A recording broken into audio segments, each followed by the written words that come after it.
dorzinha de cabeça. Mas é constante ou não? Então faz o seguinte, no dia 19 de maio foi comemorado o Dia Nacional do Combate à Cefaleia. A doença, conhecida como dor de cabeça, é a 7ª mais incapacitante do mundo e atinge cerca de 140 milhões de brasileiros. Segundo dados da Sociedade Brasileira de Cefaleia, 95% das pessoas têm dor de cabeça pelo menos uma vez na vida. Desse número, 70% das mulheres e 50% dos homens sofrem com o mal pelo menos uma vez ao mês. Os dados ainda mostram que 13 milhões de brasileiros encaram a dor 15 ou mais dias por mês. Nossa, gente, metade do mês, hein? O que caracteriza uma cefaleia crônica. Para entender mais sobre as cefaleias, a gente conversa com ele, o neurocirurgião, Dr. Júlio Pereira. Doutor, seja bem-vindo ao nosso programa. Um assunto tão legal que eu acho que é muito legal a gente falar várias vezes sobre ele, porque dificilmente quem nunca teve uma dor de cabeça, né, doutor? Perguntei para o doutor, todo mundo já teve uma dor de cabeça, o doutor falou sim, né? Que é o caso de mais emergência, né? Perfeito. 95% da população vai ter dor de cabeça, como você falou, e é a principal causa de ida na emergência. Então, imagine, né? Você pegar em qualquer emergência, vai ter gente com dor de cabeça. E tem muito comum a história familiar. Em mulher, especialmente no período menstrual, né? 15% das mulheres têm essa enxaqueca, que é justamente a cefaleia recorrente das mais comuns, junto com a tensional. E além disso, né, a gente vai falar para vocês os tipos de cefaleias aqui, mas a dor de cabeça é o sintoma, às vezes, de muitas outras doenças, né, doutor? Perfeito. Por exemplo, a gente, neurocirurgião, tumor cerebral, um dos sintomas mais comuns é a dor de cabeça. O AVC hemorrágico, que é aquele aneurisma que rompeu, também é dor de cabeça. Então, perceba que, assim, muita doença até grave começa também com dor de cabeça. Óbvio que não é a maioria. A maioria vai ser essas cefaleias que a gente chama primária, que são mais comuns. Então, o que é a cefaleia, doutor? Perfeito. A cefaleia é o quê? É doer a cabeça. E por que a cabeça dói? A gente tem aqui nosso modelo para a gente entender. A cabeça dói porque a gente tem as meninges. As meninges, elas envolvem o cérebro e são responsáveis pela gente sentir dor, da forma mais comum. A gente tem também a parte óssea, que também tem sensibilidade, e os vasos também. O cérebro, por incrível que pareça, ele não tem receptor para dor. Então, por isso que às vezes a gente faz até cirurgia acordada, eu sei que é assustador, né? Mas a pessoa não sente dor. O que tem receptor sensitivo é justamente as meninges, que mais dói. Nossa, e existem tipos de cefaleias? Porque você falou assim, a primária e tal. Tem outras, doutor? Existem sim. Tem até uma ilustração que foi muito legal, mostrando legal, alguns tipos, né? A cefaleia que a gente chama enxaqueca, que é uma das mais comuns que a gente vê, ela é pulsátil, a luz incomoda, barulho incomoda, normalmente ela é recorrente, vai e volta, né? Geralmente a pessoa fica enjoada. Muitas vezes ela dormir melhora também a dor, então perceba que tem muitos sintomas da enxaqueca e ela realmente é disparada nas mulheres, tem muita relação com o período menstrual. Tem mesmo. Perfeito. A tensional, que é a segunda que está ali no modelo da gente, ela é o quê? Ela tem uma relação muito grande com o peso, ela é constante, então a pessoa fica sentindo dor durante um tempo, é bilateral, diferente da enxaqueca, né? E ela também tem muita relação com tensão, burnout, quando a pessoa está estressada, ela acaba sentindo aquela dor. Pra gente na neuro, a gente fica sempre preocupado quando ela vem na parte de trás, porque às vezes confunde com coluna cervical. Então, muita gente com problema na coluna cervical acaba também tendo esse tipo de dor e a gente confunde. Será que é tensional? Será que é um problema na coluna cervical, né? E a última ali na ilustração que a gente chama insalva, que é uma meio estranha. Por que ela é meio estranha? Ela tem uma descarga que a gente chama do sistema simpático. Então, a pessoa, às vezes, o olho fica vermelho de um lado só, lacrimeja, às vezes até coriza a pessoa tem, o rosto às vezes fica vermelhado e é uma dor insuportável. E às vezes dura um tempo, daqui a pouco vai e melhora. Então isso confunde muitos pacientes, porque ela é muito intensa. Eles falam assim, eu acho que eu tô enlouquecendo, porque eu tenho uma dor insuportável, daqui a pouco ela vai embora e ele segue a vida normal, às vezes fica meses sem dor. E doutor, nesse momento que tem a dor, principalmente dessas insalvas, né, que muita gente ainda desconhece sobre ela, a gente vai falar um pouquinho mais, é perigoso, né? Eu já ouvi algumas pessoas falando assim, de estourar um nervo e não sei. É perigoso, doutor? Tamanha a dor ou isso não acontece? Não acontece. É bem curioso que as pessoas imaginam o seguinte, que a dor tem uma relação, quanto mais forte, mais grave a doença, mas não. Tem pacientes que têm enxaqueca terríveis, e uma doença benigna e vai ser recorrente, né? Já tem gente que tem uma dor moderada quando vai ver um tumor cerebral. Então, a intensidade chama atenção, sim, no aneurisma. Aneurisma é a frase, a pior dor da vida, como se fosse uma facada. Mas uma doença como cefaleia insalva não vai se transformar em aneurisma, não vai se transformar em tumor cerebral. É uma doença primária. E esse diagnóstico, doutor, como é que a gente tem? Faz algum exame específico ou é só clínico? Perfeito, né? Isso é bem importante porque ali na nossa ilustração não tá, mas assim, tem uma cefaleia induzida por remédio. Por que eu tô citando essa? Porque às vezes a pessoa nunca foi no médico E óbvio, todo mundo toma um remédio, né? A mãe dá, a tia avó dá. Não é errado você tomar dipirona, você tá com a dor, né? Acontece mesmo, é natural. Mas às vezes a pessoa toma de forma muito recorrente. E, em primeiro lugar, pode ser um tumor, uma coisa mais séria, né? E pior ainda, que é o que mais acontece, às vezes a pessoa fica dependente do remédio. Então, respondendo a sua pergunta, a grande medo da gente é ter o diagnóstico correto. Uma vez você viu que é enxaqueca, o médico vai dizer, tem um remédio profilático, que às vezes evita você ter dor. Como você falou, você vê a quantidade de gente que tem dor 15 dias no mês. É muito tempo. Muito. E a pessoa se acostuma de forma ruim. Porque às vezes a pessoa fala, já estou acostumado. Eu fiz, não tá, não. Sua qualidade fica ruim, você não sai de casa, você falta emprego. Uma das principais causas de faltar emprego é também enxaqueca. A pessoa fica nervosa, fica ansiosa, briga com todo mundo, né? A gente até na medicina fala assim, tem o rosto enxaquecoso. Aquele paciente já chega com a cara de dor, de sofrimento, que são anos sofrendo. Gente, tem perguntinha de WhatsApp também, né, doutor? Temos. É, doutor, né, doutor Léo? Obrigado. Vocês estão especialistas já, né? Tanto médico, né? Não tem jeito. É isso, obrigado, viu? Temos duas perguntinhas aqui, uma é da Ana Juju. Estou tendo muitas dores de cabeça do lado esquerdo, devo me preocupar? E temos uma da Renata também, doutor. Ó, sinto muita dor de cabeça. Quando há algum cheiro mais forte, perfume, sabão em pó, o que pode ser? Obrigado. Obrigado a você, Renata. Muito Perfeito. legal. As duas são clássicos de enxaqueca, só que para ter o critério, o médico vai ver se é recorrente, se não é. O que é que preocupa a gente, que é medo de todo mundo é ter uma coisa mais grave, né? São os sinais de alerta. É uma dor nova que nunca teve, uma dor que está aumentando, a intensidade mudou, as características mudou. Aí tem que procurar logo o médico, né? Porque existem doenças graves que dão isso. Mas essas que citaram de forma recorrente, ela até fala de um gatilho que é odor. O odor pode ser um gatilho, a bebida pode ser um gatilho, café pode ser um gatilho, chocolate pode ser um gatilho, alimentos enlatados podem ser gatilho, sono é muito comum ser gatilho, fome também é comum ser gatilho.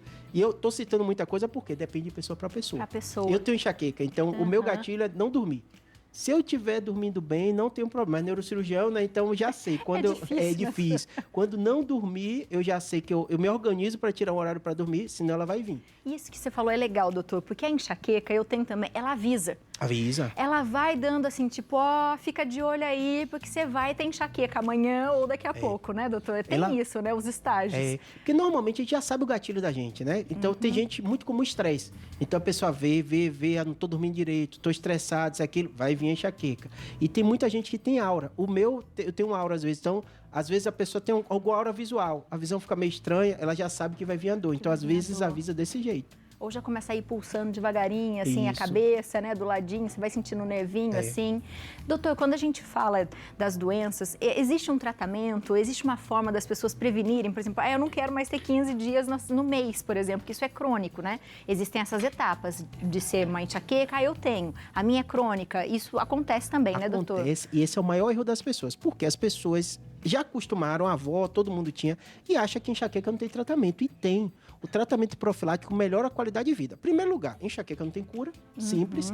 Segundo lugar, ela causa um comportamento de paciente de dor crônica. Às vezes ele fica antissocial, às vezes ele fica nervoso. E você tomar remédio, eu tenho muito paciente que eu acho até bom, não quero tomar remédio. Eu suporto. Tudo bem, quanto menos remédio, melhor.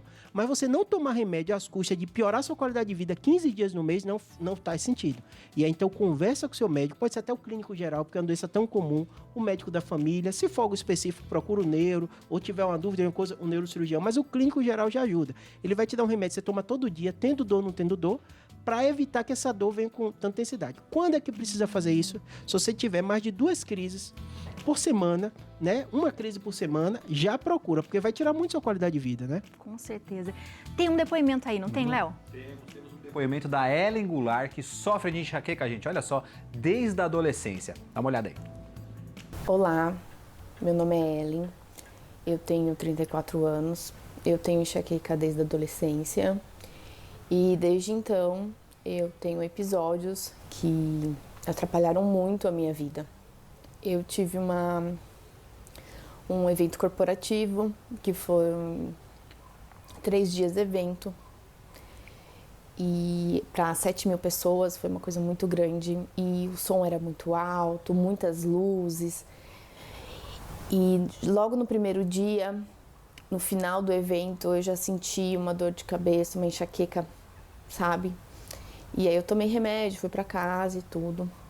E aí no segundo dia, essa enxaqueca já permaneceu, eu já fiquei no evento com um óculos escuro, com protetor auricular, para conseguir acompanhar as palestras e tudo, porque era um evento muito importante para mim, né, na minha profissão. Mas no terceiro dia eu não consegui voltar, porque a crise ficou muito forte de enxaqueca, muito forte. Eu passei o dia todo de cama, medicada, mas eu fui extremamente desacreditada, que era frescura, que eu não queria ir por preguiça.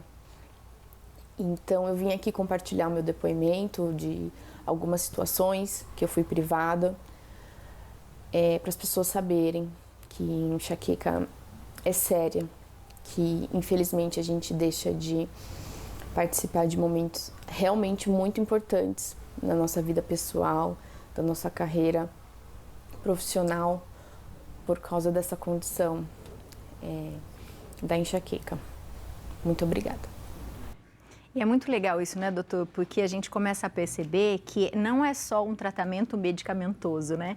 Às vezes é necessário você até fazer uma terapia para você conseguir entender o que você tem, porque o julgamento das pessoas em volta também colaboram para que você piore, né? Perfeito. Você vê que até o jeito dela contar, né, mostra um sofrimento. Porque o que acontece com a enxaqueca? O que eu mais noto? O paciente pensa assim, poxa, não era para eu ter isso.